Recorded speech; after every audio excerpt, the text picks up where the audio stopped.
Tukiangaza taarifa nyingine, mziki wa Tchaikovsky ambao asili yake umetokea nchini Urusi umetajwa kuwa ni kivutio kikubwa kwa wasikilizaji wa mziki huo na kuwaunganisha pamoja. Mwandishi wetu Mohamed Mfaki amehudhuria kwenye ukumbi wa hoteli ya Marumaru Zanzibar na hapa anatujuza. Hili ni tamasha la muziki ambao asili yake umetokea nchini Urusi.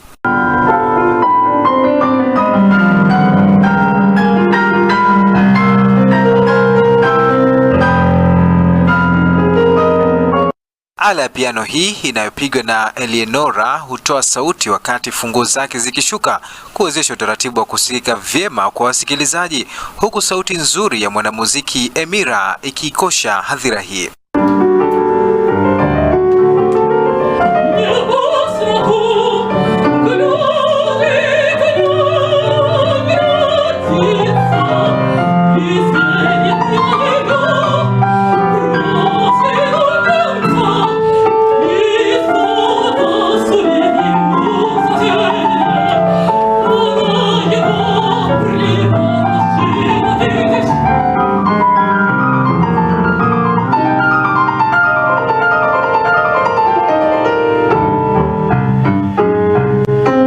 Dennis Von Meck ni mwanamuziki na mwandaji wa tamasha hili.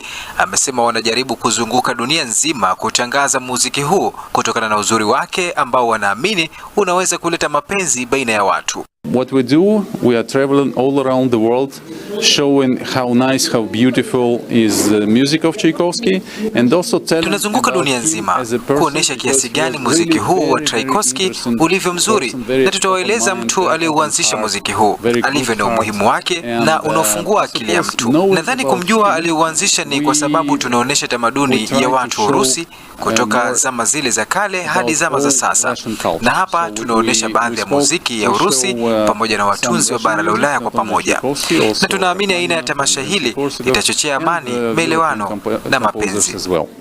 So we believe that this kind of entertainment bring to people peace, harmony and love.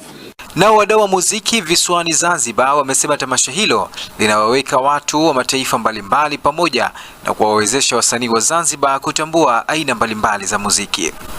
Sasa kule Moscow nilikuwa nakwenda sana theater.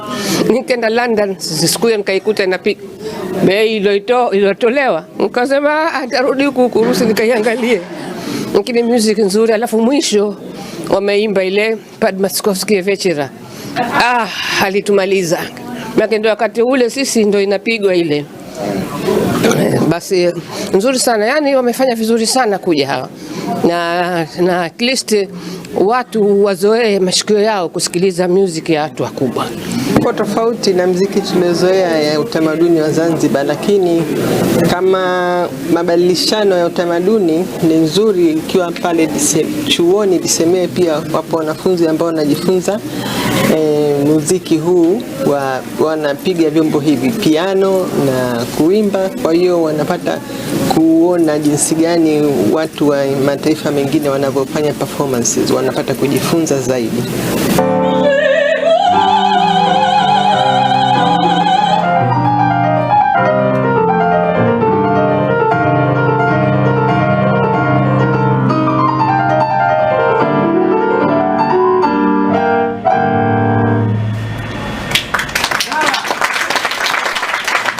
Mohamed Faki, ZC Habari.